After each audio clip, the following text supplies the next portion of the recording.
Hi, Zeus here. In this video, I'm going to show you 3 new innovative ways that members of Red Hot Legends, including myself, Global Number 2, and Global Number 13, use to beat Global Number 1 UP-ALTO.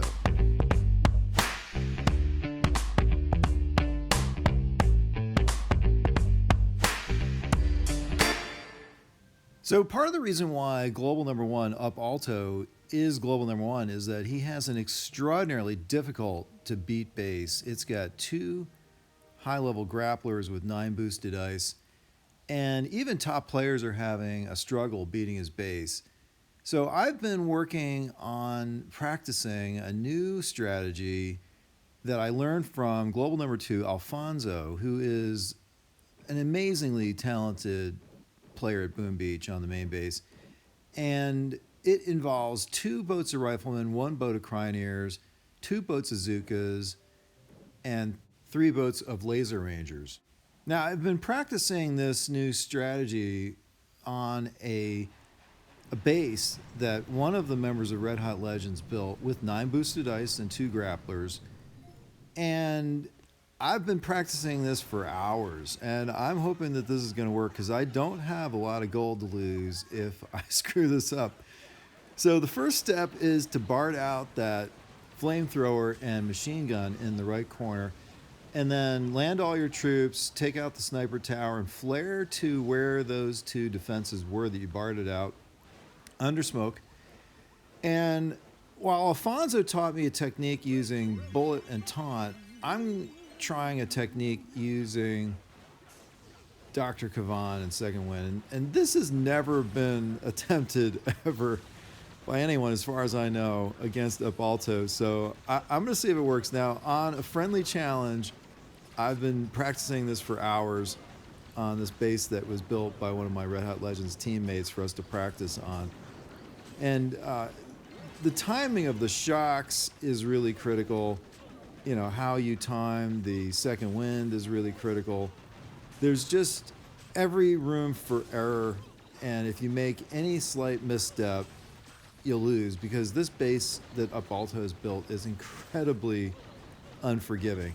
And you got to wait until you get that grappler down and the rocket launcher that's already down, and now you flare to the grappler in the back, and you have to shock the rocket launcher and the shock launcher there, except that this time I didn't have the energy to do that. So I'm throwing down a critter box because that critter launcher is going to shred my troops if it gets off more than a few. And now I'm going to flare to the rocket launcher, and if I can take the rocket launcher down, I have enough troops remaining, I can beat this guy if I have enough time. And I'm going to flare back because I got to take down that shield gen on the right side. I put down smoke so I don't lose more than the 1 guy that cannon takes out. And now I'm going to take down the shield gen. And if I take down the shield gen, don't lose too many troops, and I can get back to the core with enough time and enough troops, I can beat this base. And, you know, when I practice this on the friendly challenge base, sometimes I win and sometimes I lose. It's really tough. Any little mistake and you lose. So now I've got enough energy to flare back to the core, and we're going to see if in 1 minute and 17 seconds I can take this base down.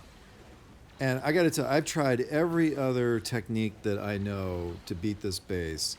You know, right now the current cycle is a boost on barrage, so I've tried to BART out the back grappler and then attack with a frontal assault.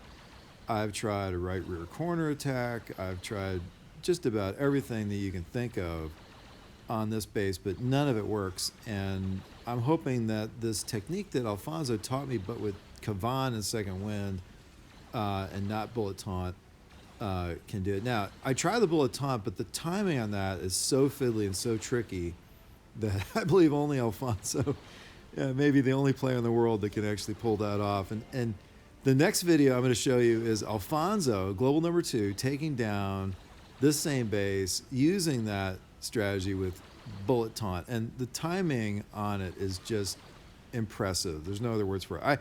I tried several times with the friendly challenge to figure it out, but I put down Bullit a little bit too early or a little bit too late. And look at that. It goes down with 5 seconds remaining. That is awesome. Such a hard thing to do. And really, I'm pleased with that accomplishment, I got to tell you. And my teammates will be too, because Alfonso is in a race against UP-ALTO for global #1.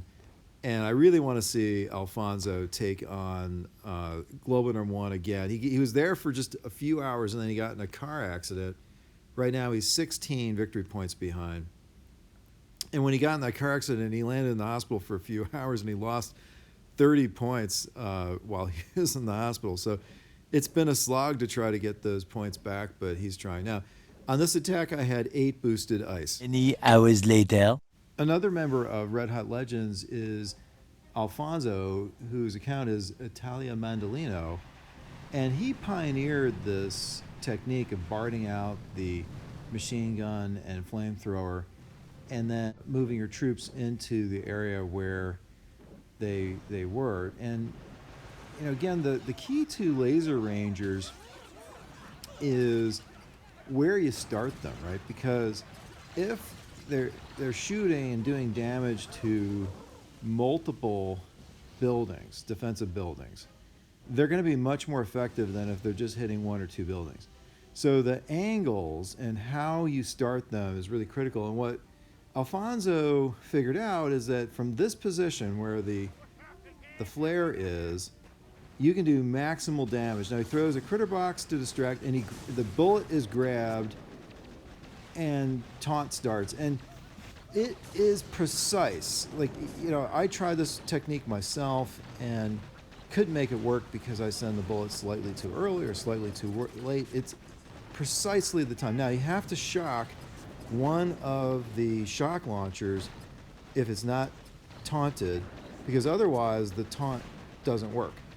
So at this point, he's got the right-hand shock launcher shocked. Now it goes down, and he's got to destroy the far left rocket launcher and the grappler in front of the HQ. That grappler goes down, and then that rocket launcher goes down. And now he can flare to the back grappler, except what he's choosing to do this time is not the flare. And sometimes the key in Boom Beach is just knowing when not to do anything because it's working. He throws down a super warrior. At this moment, there are super warriors as gunboat energy specials, and the super warrior distracts the back remaining rocket launcher, and it can't destroy the super warrior because the super warrior is regaining health with every blow. And he threw another super warrior down to the right of the HQ, and that super warrior is distracting the rocket launcher, and nothing else can reach it. So it is also regenerating health. Now, it is losing health slowly to the critter launcher. It's in range of the critter launcher. So between the critter launcher and the shock launcher, that super warrior is slowly going down. And when the critters from the critter launcher are released, he throws down a health pack to make sure his troops don't go down, and the core goes down. Anyway, it is a brilliantly constructed attack, and this is why Alfonso is global #2. Many hours later. Now, a third player in the Red Hot Legends task force, Adaś, who is global #13, came up with a brilliant way of beating UP-ALTO's base with a completely different strategy. This time, he's using Riflemen and Bombardiers and Bullit with energy drink to beat the base. Now, he's taking advantage of the barrage bonus to BART down the back grappler, but he doesn't even have enough energy to do that. He's 1 bomb, 1 artillery shell shy. He releases 1 boat of Riflemen at a time sequentially while the Bombardiers are reducing the defenses on the beach and then further into the base. And his goal is just to use those Riflemen as meat shields while the Bombardiers are doing their damage. And as soon as he runs out of boats of Riflemen to throw in, he throws in Bullit. And the idea is that the Riflemen will provide the shield for him until they're all gone, and then Bullit will provide the shield. And with the grappler in front taken down, and that's the goal here, once that's down, then all the remaining defenses will be attracted to Bullit and not to the bombardiers that are blowing up the base. But now he does a really clever thing. He does a reflare under smoke, and the smoke in the front was put down slightly before the smoke in the back, so that is going to lift first, and all the defenses are going to be attracted to Bullit and not to the bombardiers directly behind him.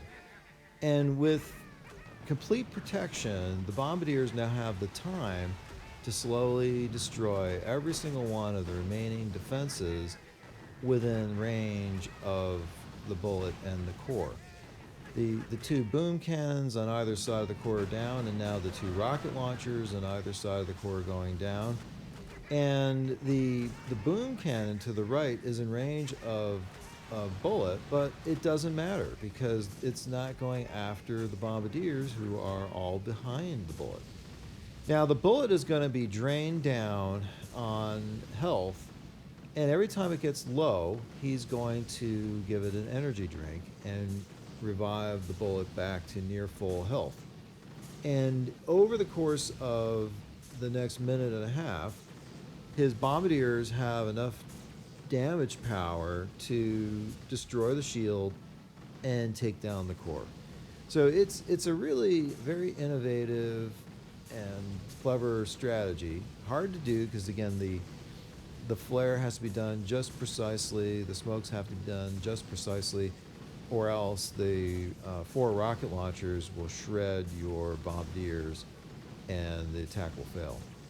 So he's just thrown down a box of critters to distract just so his Bullit has a little bit more time. And with that, the core goes down. Anyway, I hope you enjoyed the video, and if you did, please subscribe to our channel. And if you haven't already, please give this video a like. And thanks as always to Hercules for help with the video editing.